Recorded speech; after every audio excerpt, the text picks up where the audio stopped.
சத்துரு திருடவும் கொல்லவும் அழிக்கவும் வருகிறானே அன்றி வேறொன்றுக்கும் வரான். யோவான் 10:10 என் குடும்பத்தை, என் பிள்ளைகளை, என் கணவனை அந்த பாவம் அசுத்தம் பிசாசு கொன்னுட்டானே.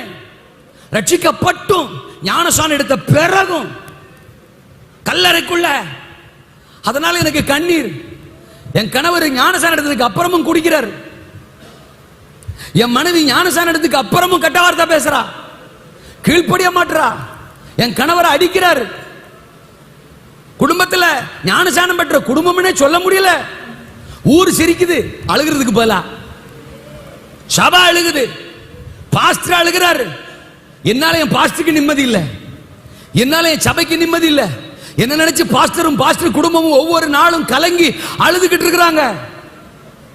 ஏன் ஏன் என் நிமித்தம் பரலோகம் அழுகுது. ஏசு அழுகிறார், ஆவியில கலங்குறார். என்ன பார்க்கும் போதெல்லாம் அவர் கண்ணில் இருந்து கண்ணீர் வருது. அவருக்கு சந்தோஷத்தை கொடுக்க வேண்டிய நான், மகிழ்ச்சியை கொடுக்க வேண்டிய நான், அவருக்கு கண்ணீரையும் வேதனையும் நெருக்கத்தையும் நான் கொடுத்துக்கிட்டே இருக்கிறேன். அப்படித்தான் என் ஆவிக்குரிய வாழ்க்கை இருண்டு போய் கிடக்கு, என் குடும்பம் இருண்டு போய் கிடக்கு. அவன் நிமித்தம் அநேகர் சந்தோஷப்படுவார்கள். லூக்கா 1:14 யோவானை பத்தி சொன்னார் ஆண்டவர் சகரியாட்ட. உன் குடும்பத்துல அவன் நிமித்தம் சந்தோஷமும் களிப்பும் உண்டாகும், நீ மகிழ்ச்சி அடைவ. ஏன்? அவன் நிமித்தம் அநேகர் சந்தோஷப்படுவாங்க. அதுதான் யோவானை குறிச்ச தீர்க்க தரிசனம். ரட்சிக்கப்பட்ட ஒரு மனுஷனை வச்சு அந்த குடும்பத்துக்குள்ள சந்தோஷம் இருக்கணும். ரட்சிக்கப்பட்ட நபரை வச்சு அந்த சபையில சந்தோஷம் இருக்கணும், பாஸ்டருக்கு சந்தோஷம் இருக்கணும், பரலோகத்துக்கு சந்தோஷம் இருக்கணும். என்ன பார்க்கும் போதெல்லாம் பரலோகம் சந்தோஷப்படணும். என் ஆராதனையை பார்க்கும்போது, என் துதியை பார்க்கும்போது, என் வேத தியானத்தை பார்க்கும்போது, என் பரிசுத்தத்தை பார்க்கும்போது, என் ஆத்தும பாரத்தை பார்க்கும்போது, என் ஊழியத்தை பார்க்கும்போது, இவனை ரட்சிச்சது எனக்கு சந்தோஷம், இவன் அபிஷேகம் பண்ணது எனக்கு சந்தோஷம், இவனை மீட்டு கொண்டது எனக்கு சந்தோஷம். ஆண்டவர் சந்தோஷப்படணும்.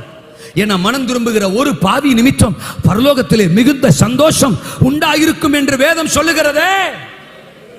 இருக்கிறீங்களா? லூக்கா 15:10 அப்படித்தானே படிக்கிறோம்.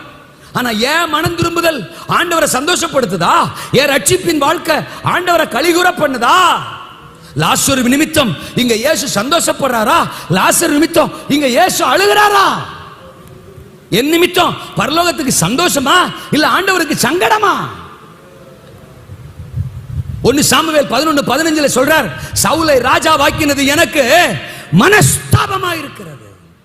ஒரு நாள்ல இஸ்ரவேல் எங்கோ அவர் கண்ணு தேடுது, ஒருத்தனை கண்டுபிடிக்கிறாரு, சந்தோஷமா அவனை பார்க்கிறாரு. இவன் தான் சரியான ஆளு, இவனை ராஜா வாக்குனா நல்லா இருக்கும் அப்படின்னு தான் அந்த சவுலை ராஜா வாக்கி சந்தோஷப்பட்டார். ஆனா இன்னைக்கு இவனை ஏன் ராஜா வாக்கி